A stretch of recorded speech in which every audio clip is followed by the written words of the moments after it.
Cześć, słuchacie podcastu Supermodelki. Ja nazywam się Natalia Szymańczyk, a dzisiaj w studiu goszczę Zuzię Krzątałę. Cześć! Cześć! Bardzo mi miło, że jesteś. I super się cieszę, że mnie tutaj zaprosiłaś i skłoniłaś do wielu różnych refleksji.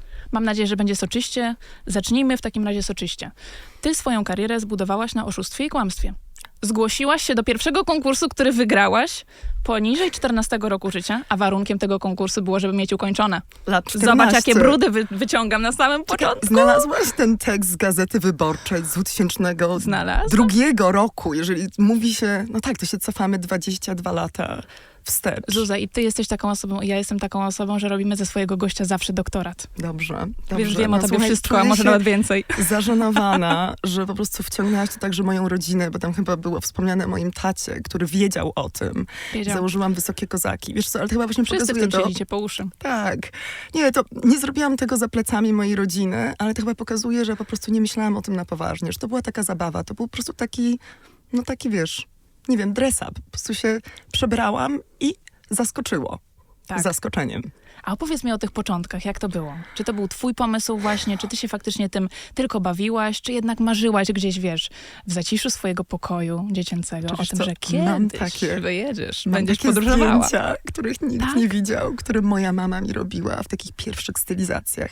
Myślę, że to jest jakiś taki etap dojrzewania dziewczynek, że po prostu podkradają właśnie make-up mamie, zakładają jakieś za duże buty, wiesz, próbują się w tej roli, ale myślę, że nie przypuszczałam, że dosłownie od tego chodzenia w za dużych szpilkach za chwilę znajdę się na wybiegu i będę chodziła w sukniach ślubnych, kiedy na przymiarkach słyszałam, że powinnam chodzić w sukience komunijnej, bo po prostu totalnie nie jestem zbudowana. Nie mam figury pod suknię ślubną.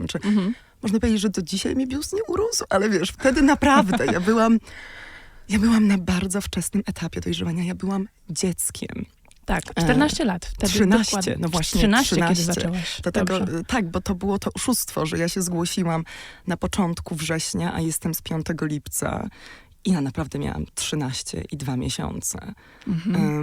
No wiesz, ja nie byłam w ogóle ukształtowana i dlatego myślę, że to też później rzutowało, że ja po prostu dorastałam w tej branży.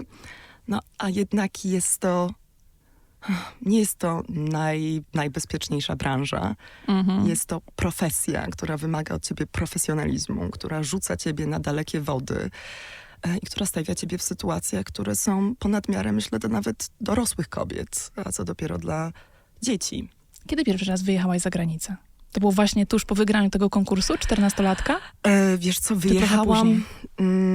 Akurat o tyle było dobrze, że te początki trochę się działy lokalnie i w Polsce. I te pierwsze 2 lata brałam bardziej udział w takich sesjach nastoletnich, jakieś takie Bravo Girls, Filipinka, co się akurat spotkało z trudnym odbiorem ze strony moich właśnie rówieśników. Wiesz, byłam ofiarą bullyingu, jakichś ataków, prześladowania starszych dziewczyn i chłopaków, z którymi nie chciałam chodzić za rękę. Jakie przykre głosy słyszałaś wtedy? Z przodu deska, z tyłu deska i nazywa się Tereska, na drugie mam Teresa. Ale to akurat jeszcze, wiesz, by uszło. Ale myślę, że było to połączenie zawiści, zazdrości, jakiegoś takiego... Znaczy, dzieciaki są okrutne, powiedzmy to sobie. Ja zaczęłam w 1. klasie gimnazjum. A cały okres gimnazjalny to był taki etap, Boże, czuję, że się czerwienię, wiesz, po prostu dochodzą do mnie różne emocje, odpływa mi krew od mózgu i po prostu... Nic nie widać, nic nie widać, maskujesz się, profesjonalna modelka. Nie, ale czuję ten przepływ gorąca, wiesz, bo jednak cofam się do 2 dekady temu. I też ja jakby nie pamiętam czasów przed byciem modelką. Nie pamiętam tej wolności, możliwości jakby wolnego myślenia, jaki mam na siebie pomysł, kim chcę być. Zanim miałam na siebie pomysł, już ktoś miał na mnie pomysł. Ten pomysł się nazywał cały moodboard, cała po prostu, wiesz, jakby fryzjer, stylistka, makijażystka, fotograf. Każdy miał jakąś wizję mnie, a ja nie zdążyłam siebie zobaczyć i poznać. Ale pytałaś o ten pierwszy wyjazd. Tak. Odpływam, wiesz, w różnych wspomnieniach. No w ogóle pierwszy wyjazd zagraniczny, pierwszy mój lot samolotem, nie licząc lotu nad Legolandem, może nawet po prostu, wiesz, w samolocie z Lego, to był lot do Japonii. I to był... Ile miałeś lat? To był dzień moich 15 urodzin. Czyli były dalej takie- dziecko. To dziecko. To jeszcze były takie czasy, że pamiętam, że dostałam szampana na pokładzie samolotu w wieku lat 15. Zresztą w wieku I to lat nie było 7... piccolo. Nie, to nie było piccolo. Zresztą w wieku lat 17 prowadziłam samolot w kabinie pilotów Alitalii, bo stwierdzili, że jestem cute i zaprosili mnie do swojej kabiny i Aha. pozwolili mi sterować samolotem. Tak, to tak a propos Czyli dużo dziwnego rzeczy traktowania. robiłaś i dużo propozycji powstało jeszcze zanim skończyłaś te 18 lat. Dobrze. Tak, dużo rzeczy się wydarzyło. Tak. Czy leciałaś do Japonii sama? Wiesz co, leciałam sama, leciała ze mną na pokładzie inna modelka, starsza, która już wcześniej była w Japonii. Wiesz co, i tak nie myślałam, że o tym nie powiem, ale jednak jest to istotne. Ja w ogóle wtedy pierwszy raz doświadczyłam jakiegoś takiego przekroczenia swoich granic prywatnych. Zostałam po prostu...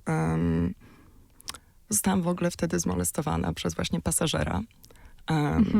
Wiesz, i to po prostu mówię o tym trochę po raz pierwszy, ale po prostu myślałam, że jest to jednak istotne. Mówimy o takich niebezpieczeństwach, że w takiej sytuacji, jako właśnie 15-letnia dziewczynka, która nigdy wcześniej nie leciała samolotem, do głowy by mnie przyszło, żeby nacisnąć guzik i zadzwonić po właśnie stewardessę i poprosić o, wiesz, po prostu zmiany miejsca. Więc myślę, że to gdzieś też mnie naznaczyło i ten lot do Japonii był taki, wiesz, po tym doświadczeniu doleciałam. Nie miałam telefonu komórkowego, nie miałam żadnej karty płatniczej, miałam chyba jakieś jeny wymienione jeszcze z Polski i musiałam kupić kartę, zadzwonić do agencji japońskiej, dać im znać, że doleciałam. Po drugiej stronie nikt nie mówił w ogóle po angielsku. Kupić bilet na autobus i się przedostać na moim pierwszym w życiu jetlagu, po pierwszym w życiu locie, po takim doświadczeniu, które totalnie gdzieś wyparłam. I nie wracałam do niego. I pamiętam, jak doleciałam, odebrał mnie w końcu kierowca z jakiegoś miejsca, gdzie się umówiliśmy w Tokio i łamaną angielszczyzną albo łamanym japońskim powiedział, że mam 5 minut, żeby się przebrać, doprowadzić do jakiegoś porządku i jedziemy na castingi. Od razu. Od razu. Ja pamiętam, że wpadłam do tego mieszkania, otwieram walizkę, wiesz, po prostu szukam czegoś do ubrania, w amoku totalnym, biegnę do łazienki, chcę po prostu umyć twarz i powiem ci o tej scenie, bo ona jest dość dramatyczna. I myję tą twarz i czuję po prostu słodki posmak krwi i patrzę, a ja dostałam w ogóle krwotoku z nosa. Myślę, wiesz, to był w ogóle 6 wtedy lipca, więc ogromny upał, no w ogóle zmęczenie totalne. I ja po prostu rozsmarowałam sobie całą tę krew na twarzy i on już puka do drzwi, że my już musimy iść i że mamy wychodzić. Ja po prostu zaczęłam płakać. I to były dramatyczne początki później wspaniałej przygody. Jakby ja się świetnie w tym odnalazłam. Ja zawsze byłam sobie w stanie poradzić. Ja uwielbiałam takie przygody, bo dla mnie to była przygoda wakacyjna. I pamiętam, jak dziewczyny płakały, bo chciały wracać do domu, to ja płakałam, bo nie chciałam wracać do domu, bo ja już po prostu zawsze chciałam być na takich wakacjach. Ale po tych dramatycznych początkach naprawdę chapeau bas. Wiesz co, Powiedz się mi po tylko, czy prostu- krwotok wynikał ze stresu, z tego, co cię Mi się spotkało też na pokładzie, z tego wszystkiego? Na pewno, tak. No, na pewno wynikał, wiesz, no to było jakieś takie wielkie po prostu przeciążenie organizmu, wielkie napięcie. Po takim stresie, po takim napięciu nie miałaś ochoty wracać? Nie, znaczy wiesz co, ja właśnie to jest, ja mam sobie takie mechanizmy, że im jest gorzej, tym ja bardziej się zapieram w sobie i cisnę. I to nie jest dobre. To nie jest dobre, to wychodzi później po latach, gdzie muszę jakby odkopywać no i to też się na to właśnie nałożyły różne w ogóle przewinienia to jest takie niewinne słowo, no różne nadużycia w branży mody, które też gdzieś po drodze minimalizowałam, normalizowałam, ignorowałam, albo gdzieś spychałam właśnie dalej. O tym też chciałabym później porozmawiać. Powiedz mi, w Japonii spędziłaś ile lat? Znaczy, to nie były lata, bo miałam wtedy 15 lat. To było 6 tygodni. Za każdym razem było 6 tygodni. Wyjechałam w wieku lat 15 i później znowu w wieku lat 17. I to były takie wakacyjne przygody, początki, tak. A kiedy trafiłaś do Nowego Jorku, w którym chyba spędziłaś najwięcej czasu, prawda? 11 I lat, najdłużej, tak. najdłużej tam zapuszczałaś Tak, swoje korzenie, absolutnie. pomimo tego, że się ciągle przenosiłaś, ale chyba to jest to miasto, które utkwiło w tobie najmocniej, Tak. jak i w wielu modelkach, Znaczy- bo tam się najwięcej dzieje. Energia Nowego Jorku. Wiesz, jakby wszystkich ciągnie do Nowego Jorku. Jeszcze mówimy o Nowym Jorku. Ja przyjechałam do Nowego Jorku, kiedy jeszcze Bush był prezydentem, a wyjeżdżałam za czasów Trumpa. 3 miesiące po mojej przeprowadzce Obama został wybrany prezydentem. Ja to lubię widzieć w takich klamrach, bo to pokazuje jakiś taki moment w historii. Tak. I to były czasy, to był karnawał. Jakby naprawdę wydawało się, że idziemy ku lepszemu, że będzie tylko lepiej. To były czasy, kiedy nie mówiliśmy aż tak bardzo o zmianach klimatycznych, a przynajmniej w branży mody się o tym nie mówiło. I powiedzmy sobie, nie myślałam o tym, nie zaprzątałam sobie tym głowy jako właśnie 19-latka, bo ja przyleciałam do Stanów dzień po zdanej maturze w Polsce. Po prostu wyjechałam na wakacje i się zasiedziałam. Troszkę tak, ale to było przyjemne zasiedzenie bardzo. Bardzo. Znaczy Nowy Jork, wydaje mi się, że wycisnęłam z niego wszystko, co mogłam. I to była moja świadoma decyzja, żeby na miesiąc przed moimi 30 urodzinami wrócić do Polski. A powiedz mi, w tej historii w Nowym Jorku, jakie rzeczy pamiętasz? Takie highlighty twoje? Co ci teraz przychodzi do głowy? Na pewno jest pierwsza rzecz, która ci przyszła teraz do głowy. Jedna z ważniejszych, która cię spotkała w Nowym Jorku. Czy wiesz co, bo są różne Nowe Jorki. Znaczy Nowy Jork ma różne aspekty i różnych ludzi. I na pewno był Nowy Jork modelingu i tych wczesnych lat. I będziemy o tym zaraz więcej rozmawiać. Później przyszedł Nowy Jork studiów. I to był dla mnie najbardziej ekscytujący czas, kiedy ja właśnie mogłam się schować i nie musiałam z tą gulą w gardle przyznać się, że jestem modelką, tylko nagle byłam bezrobotną studentką. Znaczy byłam studentką jak każdy inny Ale nowa student, rola. tylko 6 lat starszą od większości, z własnym mieszkaniem, która jakby stawiała wszystkim innym studentom kolację, bo nikogo nie było stać. Jakby wiesz, byłam na innej pozycji, ale czułam się bardzo dobrze, więc po prostu, a później był też Nowy Jork czasów właśnie aktywistycznych, kiedy jednak pojawiło się to przebudzenie, ta świadomość.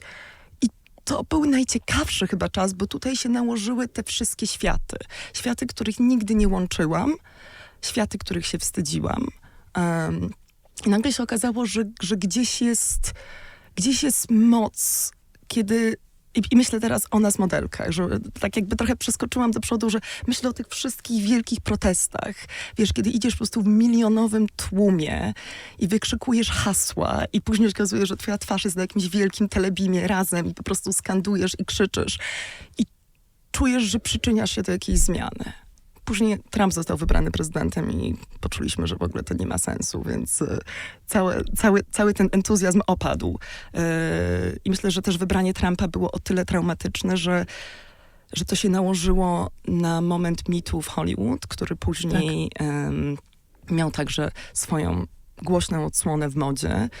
I tutaj przyłożyłam także swoją cegiełkę. Tak, należałaś do organizacji Model Alliance. Tak. I jest i Model Alliance, którą założyła Sarah Ziff,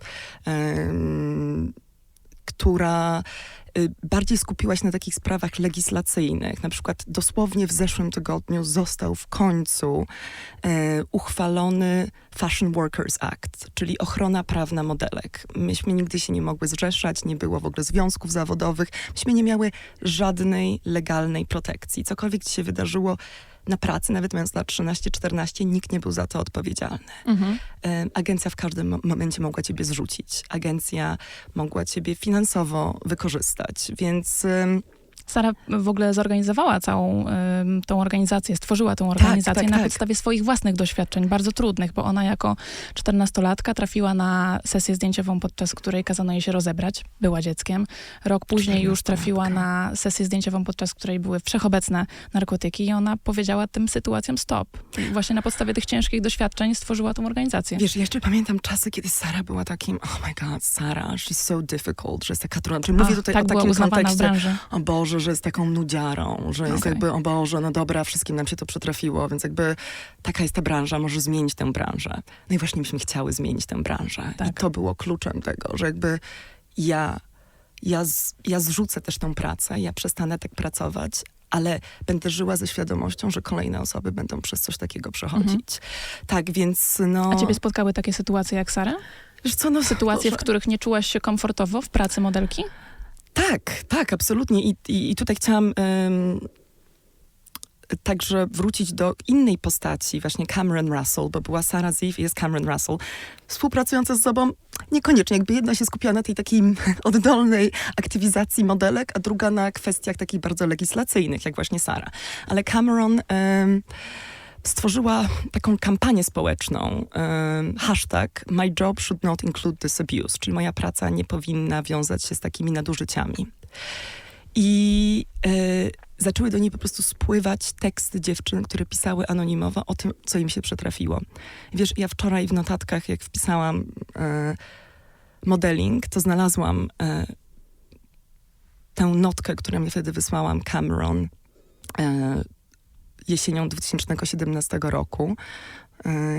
I właśnie powiedziała mi, że zdarzyły mi się rzeczy, o których ja po prostu zupełnie zapomniałam, wyparłam je, bo je kompletnie normalizowałam. Między innymi były właśnie kwestie, to już o tym mówiła Małgosia Bela, że na sesjach testowych, na testach, testy, które były, za które też często w ogóle płaciłyśmy. To jest niezłe, że potrafiłaś zapłacić za to, że przytrafiła ci się krzywda, albo byłaś postawiona w sytuacji niebezpieczeństwa. I był taki fotograf, już nawet nie chcę, Sef Sabal, powie. Tak się nazywał faktycznie, Sef Sabal. Później w ogóle zmieniał tożsamość wiele razy, uciekł gdzieś do Teksasu. I on robił zdjęcia wszystkim początkującym modelkom. On zrobił zdjęcia wszystkim aniołkom Victoria's Secret. I jego stylizacje, a można powiedzieć ich brak, to były takie podziurawione t-shirty, no takie jakieś rajstopy z dziurami, jakby to było bardzo wulgarne. Testy to są polaroidy i testy. Polaroidy to masz być ty taka, jaka jesteś, a też powiedzmy sobie, agencje photoshopują polaroidy, co jest straszne, przynajmniej kiedyś tak robili. To znaczy, że wysyłają twój wizerunek klientom, ale ty nigdy nie będziesz w stanie być tak idealna, jak ten wizerunek, który jest wyretuszowany. Tak, więc ty już na początku, pojawiając się na pracy, nie jesteś w stanie, po prostu odbiegasz od tej perfekcji. I później są testy, czyli takie jakby wstępne sesje, gdzie trochę się jakby pokazujesz od różnej strony i masz pokazać jakby szereg ekspresji, emocji, pozy. W ogóle wiesz, tak się dzisiaj nie robi już sesji. To jest takie sztuczne. Jakby najlepsze zdjęcia są takie, gdzie po prostu masz ręce w kieszeni i stoisz. Nie ma czegoś takiego jak poza 1, 2, 3, 4. Tak. To jest mechaniczne. To jakieś takie wyobrażenie Zulandera, że my mamy jakiś katalog puz. Tak. No, też faktycznie był taki okres modelingu i faktycznie katalogów za wielkie pieniądze. No ale to jest tak nieautentyczne, to się nie sprzedawało. Na szczęście odeszliśmy od tego. No tak, i to były testy, gdzie właśnie cię przekonywano, żebyś jednak ściągnęła, to nie, ty mówisz, że nie czujesz się z tym dobrze. I ja pamiętam taką wymianę maili, i on w ogóle później do mnie wypisywał, pomimo że nie miał mojego numeru, ale gdzieś był mój numer podany, żebym się pojawiła na sesji, więc jeszcze wykorzystywał to, jakby nagabywał mnie po samym fakcie i też zdjęcia, które się wydarzyły, to były niekoniecznie zdjęcia, które chciałam, żeby gdzieś były w cyrkulacji czy w obiegu. On je później wrzucał na swoją stronę. No w każdym razie to nazwisko Sefa Sabala pojawiło się, kiedy zaczęłyśmy głośno mówić o różnych nadużyciach i po prostu wiele dziewczyn się zgłosiło. I były jakieś nawet historie, że był po prostu backroom, gdzie zdarzało mu się wykorzystać dziewczyny seksualnie, które były pod wpływem alkoholu i narkotyków. Czy on poniósł jakieś konsekwencje swojego zachowania? Bo mówisz, że zmieniał tożsamość. Znaczy w ogóle konsekwencje w branży mody to jest to, że nagle znikasz, nikt z tobą nie pracuje do czasu. Ale no na fali tego rozliczania, na fali mitu, myśmy w ogóle wtedy w ramach tej organizacji takiej oddolnej, trochę takiej grupy wsparcia Cameron Russell, to się nazywało Model Mafia. Później się trochę przebranżowiło nam Model Activist, no ale myśmy były faktycznie taką mafią. I to był pierwszy raz, wiesz, to było takie rewolucyjne. Myśmy się po prostu spotykały i rozmawiały o swoich doświadczeniach. I były tam dziewczyny, no właśnie topowe, bo może tylko warto wspomnieć, że właśnie Cameron Russell jest w ogóle jakąś taką ikoną, jeżeli chodzi o mówienie na głos, wszystkim, co jej się przytrafiło. I a propos mówienia na głos, no jej TED Talk ma 30 milionów wyświetleń. I to jest TED Talk sprzed 15 lat. Looks aren't everything. Wygląd to nie wszystko. Gdzie ona po prostu trochę się rozprawia z tym całym stereotypem modelki. I to jest, no to było bardzo przełomowe. Ale ona też mówiła o tym, że ona miała platformę, że ona miała pozycję, że mogła sobie pozwolić, żeby mówić o pewnych rzeczach na głos. Chodziło właśnie o to, żeby pozwolić tym dziewczynom też niżej, żeby one się czuły bezpiecznie. No więc ta grupa po prostu zrzeszała różne dziewczyny, od starszych modelek, od właśnie Karen Elson, która jest też i piosenkarką, od po prostu początkujących. I co też było ważne, że zanim w ogóle różnorodność stała się sexy, to już tych szeregach po prostu były i trans modelki, i modelki indigenous, wiesz, to w ogóle to jest coś, mówimy zazwyczaj czarne modelki, białe modelki, Azjatki, a przecież jest cały szereg dziewczyn, które nie mają swojej reprezentacji. Tak trochę popłynęłam. Pamiętasz taką historię, która wpłynęła na ciebie najmocniej? Mam nadzieję, że to nie była twoja, ale taka, która naprawdę dotknęła cię. Wśród tych wszystkich, które usłyszałaś.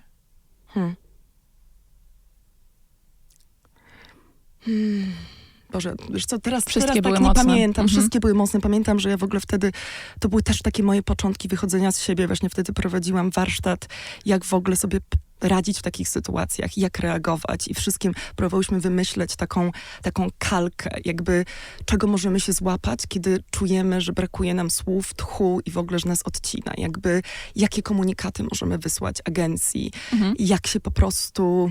jak się bronić, co jest straszne, bo znowu mówimy o tym, jak wychowywać dziewczynki, a nie jak wychowywać mężczyzn, żeby nie atakowali.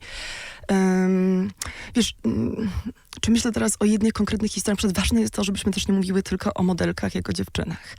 Pojawił się później i pamiętam, byłam świadkiem imprez, na których był Aleksander Wang, który obściskiwał chłopaków modeli, wiesz, i to modeli także heteroseksualnych. I to było strasznie w ogóle trudne. Historia heteroseksualnych, tak samo i homoseksualnych, ale w ogóle mówię o takim totalnym przekraczaniu granic, bo przecież nie ma nic złego, żeby wejść w relacje i jakieś takie bliższe i seksualne też mówimy, ale przede wszystkim mitu było o relacjach władzy. Czyli wchodzisz w jakieś sytuacje, bo trochę nie masz wyboru, bo... A czasami ktoś to robi wręcz wbrew twojemu bardzo głośnemu sprzeciwowi. Tak. Wiesz, ja w ogóle wiele razy otarłam się, to bardzo źle zabrzmi, ale otarłam się o Harvey Weinsteina. Pracowałam dużo dla jego byłej już żony, która miała markę Marqueza.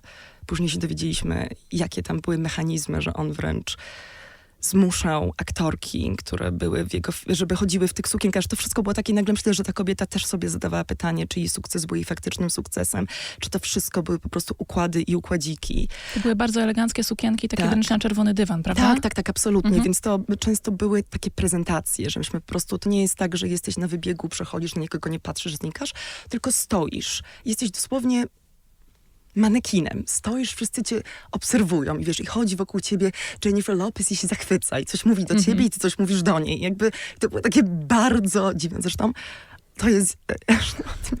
Parę osób o tym wie, ja bo to jest a propos takich absurdalnych historii. Na przykład, i nie powiem ci, i ty się nie dowiesz, ja na przykład grałam w teledysku Jennifer Lopez. Co ty mówisz? I to było... Którym? Nie przyznam ci, to było w tym samym tygodniu, kiedy chodziłam w pokazie Victorii Beckham, to był jej pierwszy pokaz, więc też on miał takie znamiona, on był taki bardzo prawdziwy.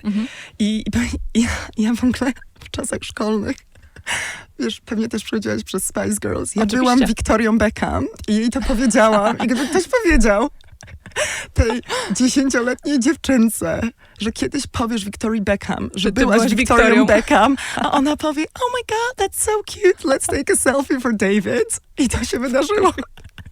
I nauczyła mnie pozować. To była jej słynna poza. Widzisz, jak ja potrafię od ciężkości przejść do lekkości, ale właśnie... Ale takie jest życie. Tak jest życie jest kanapką, która jest przekładańcem, więc kocham to. Ale na przykład, jak też mówimy o tych insecurities, o tych takich niepewnościach, to właśnie Victoria Beckham się nie uśmiecha, bo ktoś jej powiedział kiedyś, że ma brzydki uśmiech. Ona się po prostu nie umie uśmiechać. Ona się przestała uśmiechać. Znam tą historię. A z kolei teraz wytykamy jej, że się nie uśmiecha. Dlaczego ona musi się uśmiechać, skoro nie ma ochoty? Tak, prawda? Nie ma ochoty i też gdzieś to właśnie zinternalizowała, to nasze... Ale wiesz, i też chodzi w tych bardzo, bardzo wysokich butach, po prostu szczudłach absolutnych, o najwyższych Valentino, do tego, bo też ma kompleks, że jest mała. I dlatego tak wyrzuca to biodro do przodu i tę nogę tak wystawia. Ja w ogóle mam z nią to zdjęcie, to jest... Nie wiesz, właśnie nie wiem, czy ja mam to, bo ona je wysłała Davidowi, mi nie wysłała, wtedy nie było airdropa. Zgłosimy się do Davida. Kurczę, ja nie mam tego zdjęcia, mam tylko faktyczne polaroidy. Nawet nie wiem, czy myśmy miały takie telefony, chyba było właśnie przed iPhone'em. Ale wracając jeszcze taką metodą kanapkową do historii z Harvey'em. Powiedz mi, miałeś z nim do czynienia, czy z jego strony też spotkały cię jakieś przykrości? Nie, to zupełnie nie, ale wiesz, myślę po prostu o tym, jak bardzo też... ten świat entertainment, tej rozrywki bardzo się przenikał ze światem mody. I jak te granice bardzo były zacierane. Ale po prostu mówię, że ja faktycznie pamiętam zamierzchłe czasy. Tak. Czasy sprzed rewolucji. Wiesz, jak byłam na premierze filmu dokumentalnego, który właśnie finansował Harvey Weinstein o cyberbullyingu. Myślisz sobie o tym, że ten człowiek nie miał absolutnie żadnej świadomości. Chyba nie. Wiesz, i to było tak dosłownie parę lat, zanim ta cała historia wypłynęła. To było... Ale to się musiało tak wydarzyć, bo myślę, że te głosy się wcześniej pojawiały, tylko że one były uciszane. One były...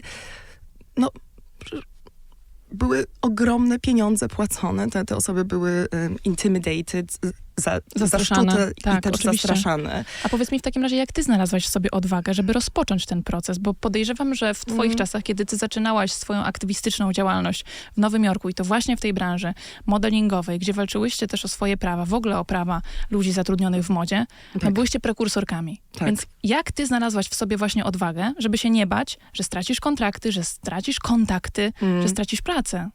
Wiesz co? Chyba było to, że ja zawsze miałam, że dla mnie modeling był źródłem takiego wstydu i zażenowania. Że wykonujesz tą pracę? Tak. Dlaczego? I ja jakby... Ja trochę przejęłam...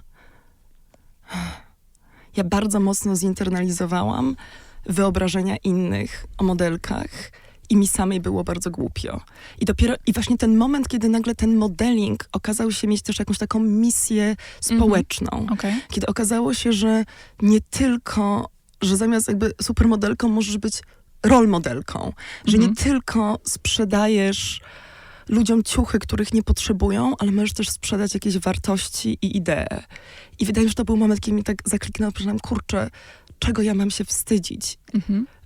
A jakie to były wyobrażenia? Jakie miałaś wyobrażenia, które gdzieś internalizowałaś? Słuchaj, ja je negatywne? słyszałam na co dzień. Jakby ja potrafiłam na swoich studiach bardzo progresywnych, bardzo lewicowych usłyszeć but you're so smart for a model. Jesteś taka mądra jak na modelkę. Jakby, powiedzmy to sobie szczerze, modeling od zawsze budził jakieś takie fascynację, ale też zawiść. To było Tak. takie... I skojarzenia z jednej brakiem strony- inteligencji. Bardzo Absolutnie. ogromna szuflada stereotypów. Wiesz, no bo też wszystko się skupia na twojej właśnie powierzchowności, Wyglądzie, na twoim zewnętrzności. wyglądzie, jakby...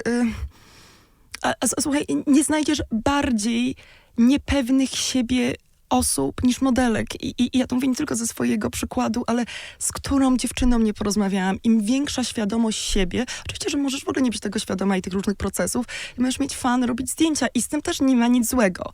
Ale jeżeli mam ambicje, aspiracje, żeby być czymś więcej niż tylko tym opakowaniem, no to jest to bardzo ograniczające. Wiesz, to jest to, że jakby ty nie masz kontroli nad swoim wizerunkiem, nie masz kontroli nad swoim życiem i agendą, bo w każdym momencie możesz dostać telefon, że dzieje się to i to i to. Ja dosłownie w Nowym Jorku miałam przy sobie zawsze paszport na wypadek, gdybym musiała jechać, wiesz, po prostu wskoczyć w samolot, bo wszystkie prace gdzieś były gdzieś siedziały po prostu poza Nowym Jorkiem. I też pamiętam ten moment, kiedy dzwonił telefon z agencji. Wiesz, ja też podpisałam kontrakt na początku z agencją, która była taka ikoniczna, Supreme. Tak. Ona już nie istnieje, ale to była taka kreacja. To było wszystko taka mistyfikacja. Prowadziło ją dwóch gejów. Jeden był w ogóle artystą. Oboje byli niesamowicie przemocowi, ale świat mody ich kochał. Oni jakby...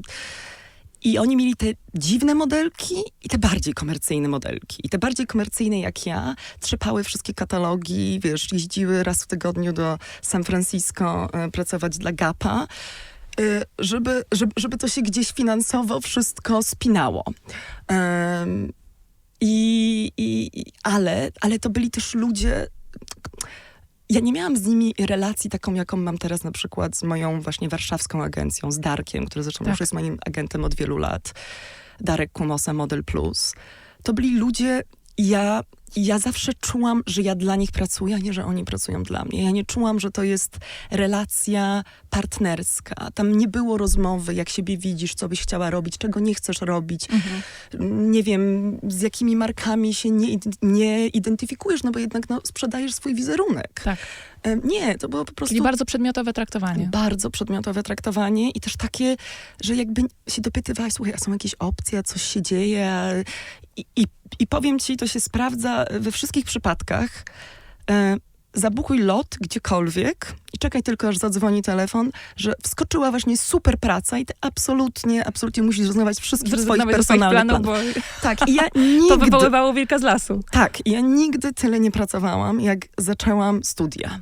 I po prostu nie było tygodnia, żebym gdzieś nie leciała na sesję. I to był najbardziej szalony i taki produktywny okres w moim życiu.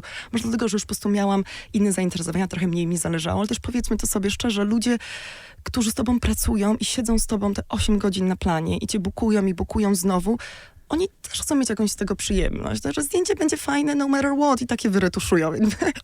Ale też chcą po prostu, żeby było ciekawie. No więc ja wprowadzałam ten element i to była moja nisza. Prace, z których jesteś najbardziej dumna. Wiesz co, no i właśnie na przykład, może tutaj powinnam powiedzieć, Tym że... już Victoria Beckham. Victoria Beckham. Otarłam, no też była Victoria's Secret, ale to było po prostu jakieś było niejedzenie przez tydzień, stresowanie się i później... Nie, naprawdę? Tak, Victoria's Secret Ale to była... wynikało trochę z wymogów, czy trochę z twojego wewnętrznego krytyka, Nie, który ci kazał to robić po to, żeby to i tamto, tak. Nie, zrealizować projekt? To były zdjęcia z Magdą Frąckowiak? Wiesz co, właśnie zaskakująco, jest jakiś artykuł w Elle, że Zuzanna Krzątała i Magda Frąckowiak są Victoria's Secret i te zdjęcia, i to gdzieś wszędzie cyrkuluje. Tak, w ogóle ktoś to się znaczy pojawi są w sieci. oddzielne zdjęcia, nie, że wy jesteście razem, Tak. tylko że oddzielne, ale chyba Tak, ten tak, sam tak. katalog. Ten sam Też katalog. do tego nie dotarłam. Wiesz co, nie, to były w ogóle różne sesje. To były Różne sesje, różne edycje. I w domu czyli właśnie ktoś to przekłamał. Bruce'a Webera w Miami. Ale wiesz, były różne, na przykład miałam sesję do kampanii Stelli McCartney i Adidasa. Ja na przykład w ogóle nigdzie nie mogę w sieci znaleźć o tym informacji.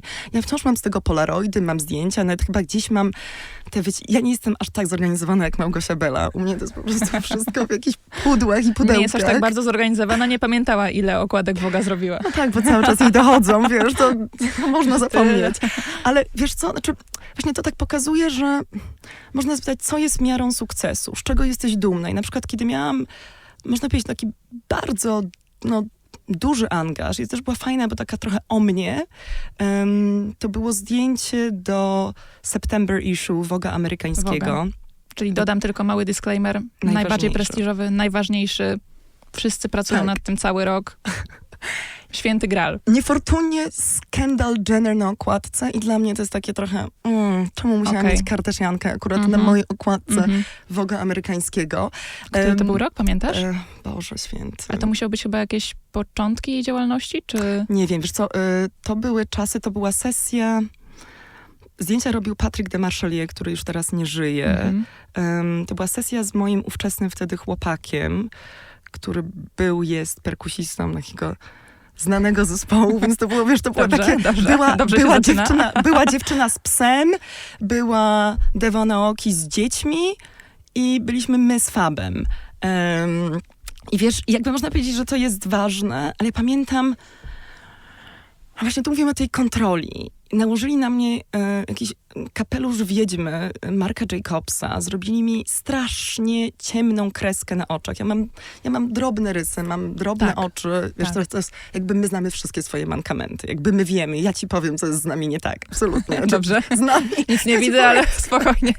Ale właśnie i pod tymi paradoksalnie oczami... najlepiej wyglądacie wszystkie bez makijażu. Tak, absolutnie. Ale w ogóle też, bo sobie jesteśmy po prostu swojemu. Jakby I wiesz, i to były takie rzeczy, że ja czułam, że ja po prostu zostałam wtłoczona w coś, czym nie jestem. I to niby miało być o mnie i o moim partnerze i że to jest takie nasze zdjęcie i to było, że to jest strój do opery i oni są tacy la bohème. Czyli paradoksalnie projekt ważny, bo i September Issue, ale ty się z tym nie identyfikowałaś. Nie, ja się z tym nie... I wiesz, i na przykład mi największą w ogóle frajdę zaczęły sprawiać sesje po 30. I wszystkie w ogóle projekty w Polsce. Jakby... Uwielbiam pracować, czy nie wiem, z Zosią Chylak, czy właśnie z Zuzką Kuczyńską, Le Petit Trou, gdzie mogę po prostu A to jesteś totalnie ty, to jest ta sobą. estetyka. Dokładnie, to są też osoby, które mnie czują, które mnie znają. To jest to, że jakby... że ja nie jestem jakąś modelką, jestem po prostu Zuzią i wtedy mogę być tą Zuzią. Kocham się w stylizacjach Karli Gruszeckiej, która po prostu zawsze takie 70sowe power dressingi. Wiesz, po prostu ktoś, kto ciebie zna i to jest to ma wtedy większą wartość, niż jak ktoś ciebie przebierze, ubierze, umaluje i ty nie jesteś sobą. No ale trochę na tym polega ta praca, że ty wchodzisz w różne buty. Tylko kiedy zmagasz się z tą niepewnością, no to wiesz, no to się przykłada, no. A powiedz mi, bo wiemy, że branża mody robi bardzo dużo złego dla środowiska. To jest wiedza już nie od dziś, to jest wręcz truizm. Może być osobny podcast, mam taką książkę Dokładnie. o tym właśnie. Dokładnie, ale słuchaj, no i ty pracowałaś w tej branży mody intensywnie, byłaś w tym Nowym Jorku. Powiedz mi, w którym momencie zrodził się w tobie ten rys taki, pojawiło się to takie pęknięcie na szkle, że ta branża mody robi bardzo dużo złego, bo dzisiaj jesteś sustainability managerem w magazynie Vogue. Pracujesz też w fundacji na rzecz praw człowieka. No jesteś bardzo zaangażowana. Cała twoja praca, całe twoje też życie osobiste kręci się wokół tego pomagania środowisku, ludziom. Więc powiedz mi, kiedy ty zauważyłaś to, że coś w tej branży jest nie tak? Znaczy, wiesz co, to jest też tak w ogóle, że ta nadaktywność wynika z tego poczucia nieadekwatności związanej z modelingiem. Okay. Czyli tak bardzo chcesz wyjść z tej roli, jakby pokazać, że jesteś czymś więcej. więcej, tak? Absolutnie. I wiesz, i dla mnie i nawet studia i moja praca na właśnie Bliskim Wschodzie z uchodźcami, czy w ogóle jakieś różne moje projekty badawcze Tak. w Amazonii, to nigdy nie było wystarczająco. Ja cały czas po prostu ten modeling gdzieś mnie tak ściągał w dół i mnie... nie wiem, tak po prostu Czyli mnie żyłaś trochę trochę w zaprzeczeniu, paraliżował. prawda? Trochę żyłam w takim Bo zaprzeczeniu. z jednej strony pracowałaś, cały czas to robiłaś, zarabiałaś na tym pieniądze, a z drugiej strony próbowałaś Odcinałam sobie się od tego, tak. udowodnić, że jesteś czymś więcej. Tak, ale wiesz co, to właśnie Ale były... to było w Nowym Jorku, kiedy pojawił się u ciebie ten taki gen aktywistyczny? Tak, zdecydowanie. I to też, i to się zaczęło absolutnie od tego mitu właśnie z dziewczynami. Prawa Prawa dziewczyn. właśnie pracownicze, prawa w ogóle człowieka, prawa kobiet. I od tego, i to mnie gdzieś właśnie ośmieliło, ale cały czas chyba jeszcze nie łączyłam tego z modą. I wiesz, nie zadawałam sobie jeszcze takich pytań, kto właśnie uszył moje ubrania, kto je w ogóle wyhodował. To jest pytanie, które zadaje Arizona Muse, Tak, która bo to się jest... skupiła na właśnie regeneracyjnej... nie ma agrokultury, Boże Święty. Regenerative agriculture. To straszne są te kalki z języka angielskiego. Ale musimy, żeby wprowadzać innowacje. Musisz też wprowadzać te słowa do obiegu, żeby one zaistniały. Rolnictwo regeneratywne. Bo to jest kolejny odłam twojej działalności. To nie są tylko prawa człowieka, prawa kobiet, prawa w modelingu, ale również dbanie o środowisko. Tak. O to, że ty zaczęłaś zauważać, że branża mody, ale robi dużo złego dla środowiska. Tak, wiesz, no po prostu... Kiedy był, wiesz co, szczerze, takim momentem przełomowym to było to, kiedy Vogue poprosił mnie o poprowadzenie pierwszej konferencji Business Fashion Environment Summit. Ja wtedy wychodziłam absolutnie z kontekstu czyli praw to człowieka, edukacji. To było w Polsce. Ja oczywiście, że byłam zaangażowana w różne właśnie protesty w Stanach Zjednoczonych, także, nie wiem, z dziewczynami, w sensie mówię o tej naszej grupie takiej modelek zorganizowanej, ale ja jednak się nie opowiadałam aż tak bardzo za sustainability. Dla mnie jednak kwestie właśnie prawo-człowiecze były mi bliższe niż te takie środowiskowe. I później zobaczyłam, jak bardzo to jest jednak ze sobą połączone. Jest taka marka, która ma najwięcej za uszami, jeśli chodzi o szkodliwość myślę, środowiska. Czy wiesz co, no to są... Właśnie to jest to, że za każdym razem pojawiają się te gorsze.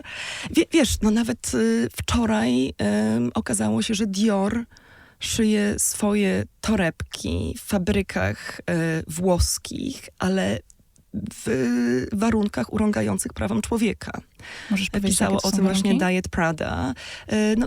Wiesz co, konkretnie musiałabym, jakby to dosłownie przemknęło mi wczoraj, ale nie wiem, chociażby 2-3 tygodnie temu okazało się, że Lancôme przy swoich perfumach wykorzystuje pracę dzieci, dosłownie 5-7-letnich w Egipcie do zbierania jaśminu w nocy, bo jaśmin można zbierać tylko w jakichś takich godzinach nieludzkich, a już na pewno nie dziecięcych, które powinny chodzić do szkoły.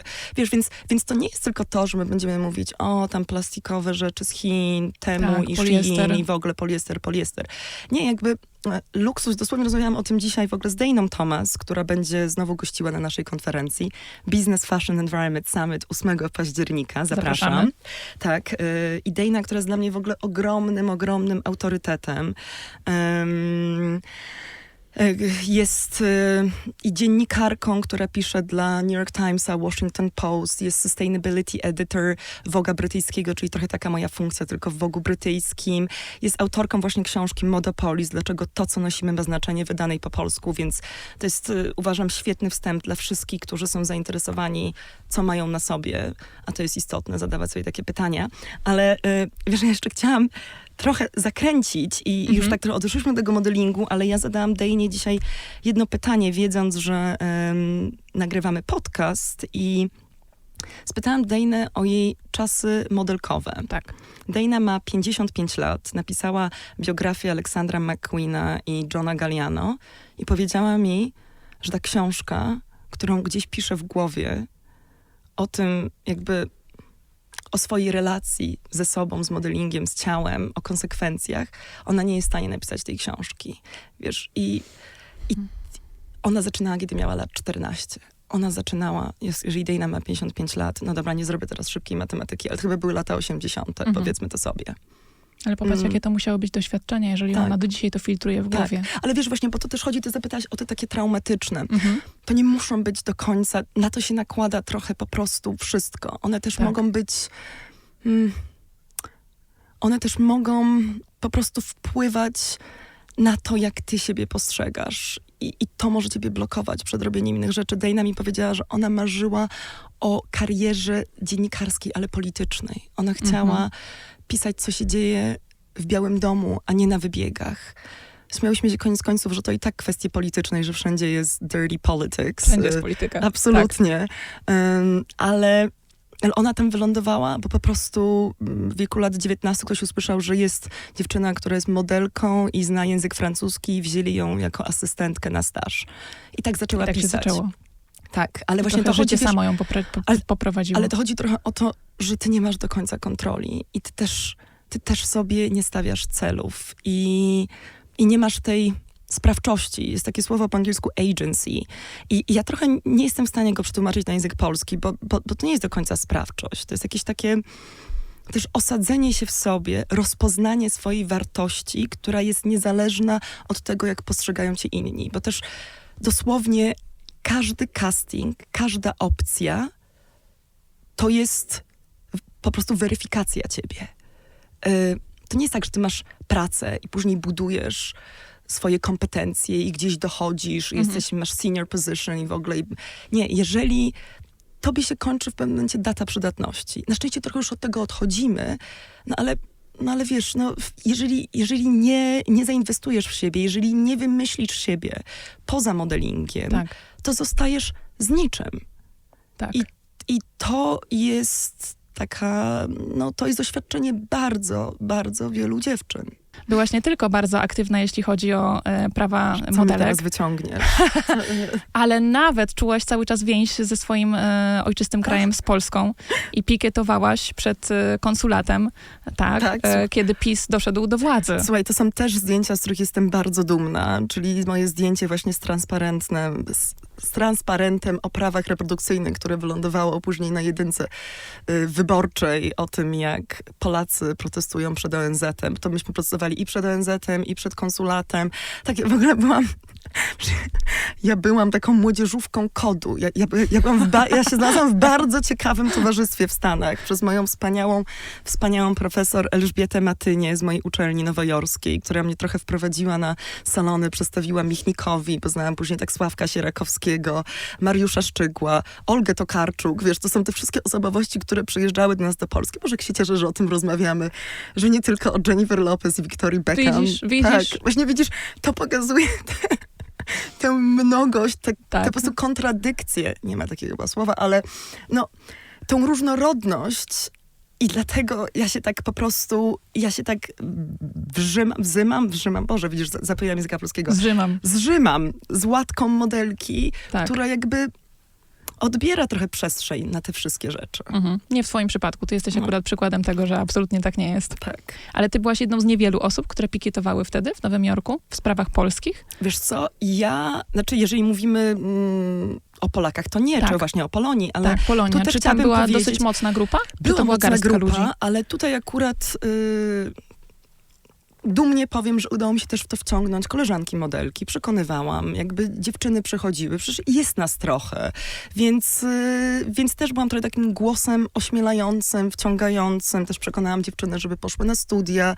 Czytałam ich admission letters i wiesz, pomagałam. Jakby też starałam się trochę dzielić tym moim doświadczeniem i pokazywać, kurczę, to wcale nie jest takie straszne, bo mi też ktoś pomógł. Tak. Mi na przykład pomogła Ola Pierzchała, która była na NYU i wiesz, powiedziała, jak przejść przez ten proces, bo tam byłam zupełnie sama, nikt mi nie powiedział, jak to zrobić. Więc jakby za każdym tym sukcesem stoi jakaś osoba, która po prostu była wsparciem i mi pomogła. Więc ja czułam też taką rolę i odpowiedzialność, żeby też po prostu pomóc innym. Skoro już jesteśmy przy temacie znajomości, Jezu. dziewczyny z Polski, modelki, znasz się z wieloma, również Tak. supermodelkami, prawda? Tak, znaczy wiesz co, mi się wydaje, że z dziewczynami, z którymi się znam, to one by absolutnie też się wzdrygały przed słowem supermodelka. Okej, ale powiedz mi, czy jest taki gen wsparcia pomiędzy dziewczynami? Czy wręcz Tak. przeciwnie, rywalizacji? Nie, właśnie... Jak to odczuwasz? Jak to odczuwałaś kiedyś? Znaczy wiesz co, właśnie ten moment kolektywnego działania w Nowym Jorku, ale uważam, że to też się przykłada tutaj.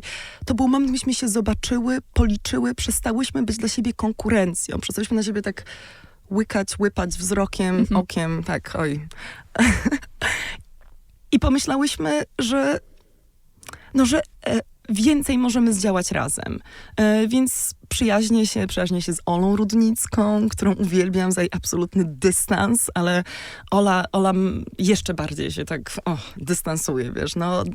Od pewnych absurdów świata mody. Od pewnych absurdów świata mody, no poza tym, że jest, wiesz, no jest też fascynującą postacią i aktorką i teraz aktorką teatralną, więc no też robi różne rzeczy, ale my zawsze trochę uciekamy od tej łatki, no. A jaki był powód twojego powrotu do Polski? Tęsknota? Czy miałaś już trochę dosyć modelingu? Bo wróciłaś ze Stanów Zjednoczonych tuż przed pandemią tak naprawdę. Tak, to miałam To był szczęście. też taki moment krytyczny bardzo. Zdążyłaś tutaj też brać udział w kolejnych protestach Tak, przeciwko tak. Prawu i Sprawiedliwości, więc znowu się zaangażowałaś. Ale wiesz co, Zostałaś sustainability managerem w Tak. magazynie Vogue i szereg działalności podjęłaś właśnie w związku z walką o prawa. trochę mnie to właśnie sprowadziło, że ja czułam, że omija mnie jakieś takie generacyjne doświadczenie, że czułam, że to jest ten Paryż 68, maj. I... Chciałaś być w oku cyklonu. A jest absolutnie. Zakochałam się też. Dobrze. I czułam, że na tę 30, czułam, że też mój czas w Nowym Jorku się skończył. W sensie, że jakby zrobiłam wszystko, co chciałam. Skończyłam i 2 kierunki studiów i to też było to, że widzisz, ja na studiach byłam cały czas na wizie pracowej przywiązanej do mojej agencji modelek. Ja nie mogłam tak po prostu szukać pracy, bo nie mogę szukać pracy będąc uwiązana do jednego pracodawcy. I czułam, że po prostu chcę sobie dać jakiś nowy początek, że czułam, że tęsknię za Europą, tęskniłam za prawdziwymi truskawkami, wiesz, za takimi małymi rzeczami, na które nie zwracasz uwagi, mając lat 20 parę. I absolutnie nie żałuję tej decyzji. Jakby tutaj czuję, że mam jakąś misję, tutaj czuję, że mam miejsce. Mam wspaniałą też grupę wspierających osób. Dla mnie wszystko wiąże się z ludźmi, z community, więc... Wróciłaś i od razu rzuciłaś się w wir pomocy, bo twoje mieszkanie, które Tak. kupiłaś i zaczęłaś remontować, przeznaczyłaś dla uchodźców z Tak. Ukrainy. Tak. Kilkunastu z nich mieszkało w twoim mieszkaniu przez jaki 3 okres? miesiące. Tak. Kiedy rozpoczęła się wojna na Ukrainie. Słuchaj, to w ogóle była taka historia, że w czwartek rozpoczęła się wojna. Ja w piątek byłam na planie zdjęciowym i z Adrianem Własiukiem zaczęliśmy myśleć, co zrobić, jak się zorganizować. Po prostu spisywaliśmy się z różnymi znajomymi i po prostu udało się pozyskać 11 materacy, które wciśnęliśmy do mieszkania, gdzie już zaczęły prace remontowe. I w poniedziałek rano, 4 dni po inwazji Rosji, przyjechała do mnie 8-osobowa rodzina. I no, to był taki, a te osoby, które się nie zmieściły, później dzięki temu dostałam przestrzeń w barze, w który wtedy nie funkcjonował z racji na COVID i mogliśmy przystosować ten bar i założyliśmy tak zwany disco shelter trochę, bo po prostu z góry wciąż zwisały kule disco, Aha. które wspaniale odbijały światło i udało nam się z grupą też fantastycznych osób działających przystosować tę przestrzeń i przez 6 miesięcy ponad 100 rodzin się przewinęło przez to miejsce. Czujesz się dumna z tej pomocy? Bardzo, bardzo, ale ja zawsze też mówię, że ja byłam, czasami mogłam być twarzą, bo łatwiej mi było pozyskiwać i fundusze z zagranicy, albo dzięki moim różnym znajomościom, ale ja bym tego absolutnie nigdy sama nie zrobiła. Dlatego po prostu ja zawsze uważam, że jakakolwiek zmiana, która musi się zadziać, potrzebuje sojuszników, po prostu potrzebuje, dlatego misją jest przekonywanie ludzi do różnych racji i budowanie takich oddziałów pomocowych, jak to zabrzmiało dziwnie. Tak. Czy twój wolontariat w obozie uchodźczym na Lesbos czy w Rwandzie to są takie najtrudniejsze doświadczenia, jakie masz w sobie, jeśli chodzi o pomoc? Bo ja czytając Tak. o tobie, myślałam sobie, że to dla mnie byłoby najtrudniejsze doświadczenie. Wiesz co, to mnie skonfrontowało z jakimś ogromnym przywilejem.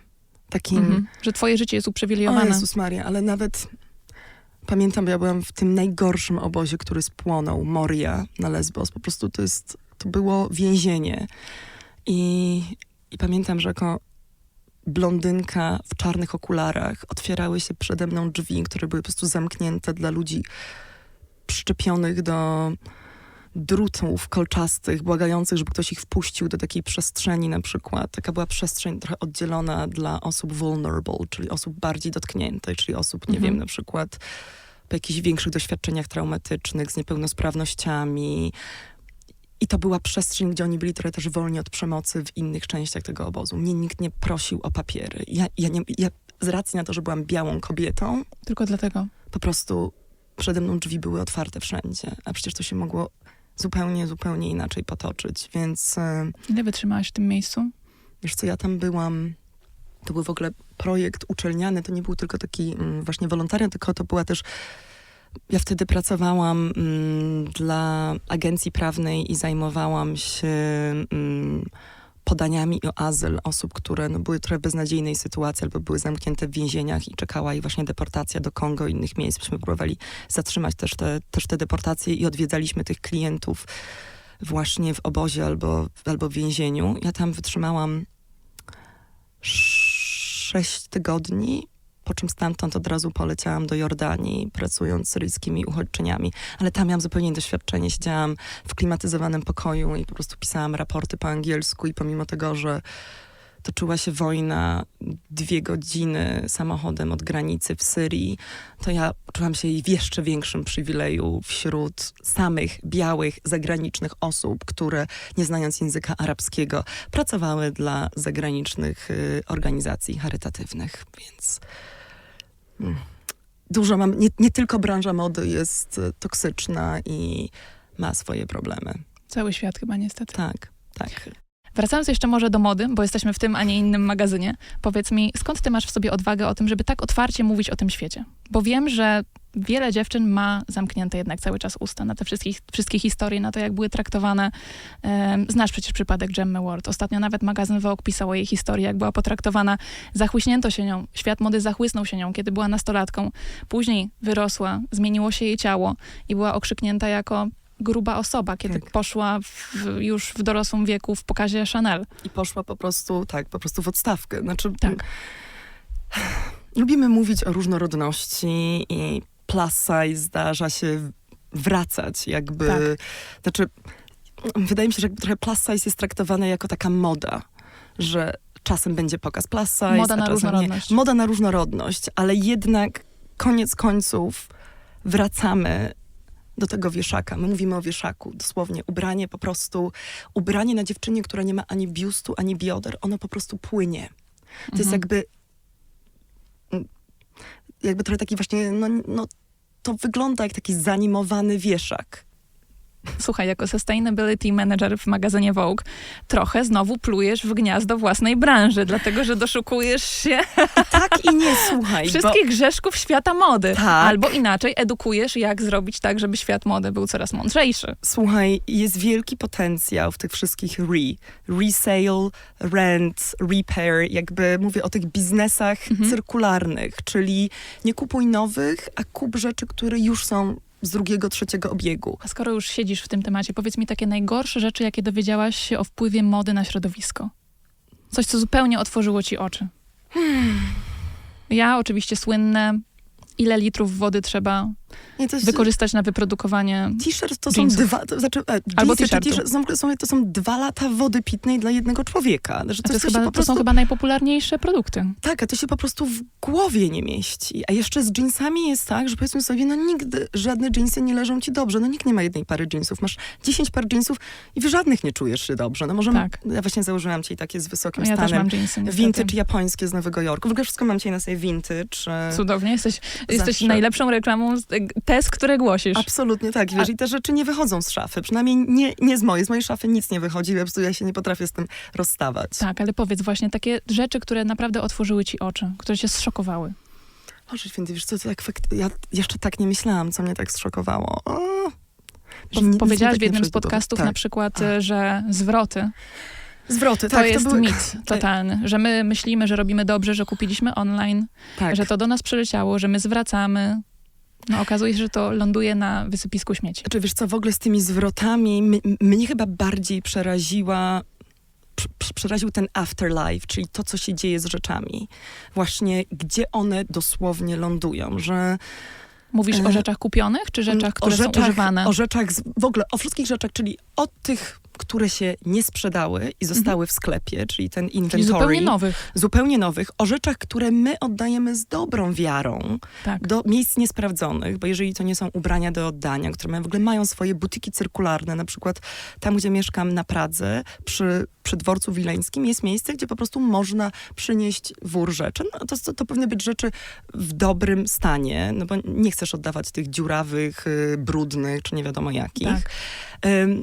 Ale czasami nam się wydaje, a nie wiem, wrzucę jakiegokolwiek kontenera, albo nie wiem, postawię przy jakimś śmietniku, to ktoś sobie z tego śmietnika wygrzebie. To jest takie niegodziwe. Kto będzie grzebał w śmietniku? Jakby, czemu my to robimy? Tak.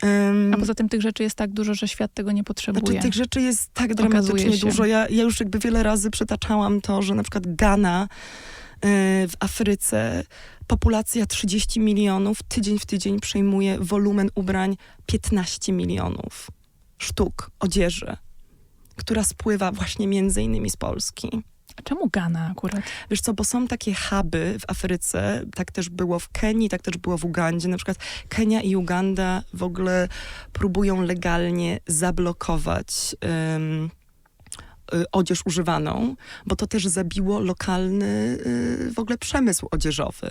Bo jeżeli tydzień w tydzień po prostu te rzeczy są zsyłane wielkimi balami, powiedzmy też sobie, że 40% z tych rzeczy się do niczego absolutnie nie nadaje. To są śmieci, które bezpośrednio lądują albo na plażach, tworzą takie po prostu klify, po których chodzą krowy, albo lądują dosłownie w oceanach, wpadają w rafy koralowe, zawijają się w te wielkie sieci rybackie. Wiesz, po prostu i jest genialna organizacja The Ore Foundation z Gany. Na Instagramie The Ore is Present. Zresztą ich founderka Liz Ricketts mówiła na zeszłorocznej konferencji Business Fashion Environment Summit, która jakby nawet pokazuje, jakie marki można znaleźć. Oni widzą wszystkie kolekcje trochę jak w takim torcie. Jakbyś miała, wiesz, po prostu różne layers upon layers, różnych kolekcji, jak się zmieniały trendy i co ląduje na tych wysypiskach śmieci.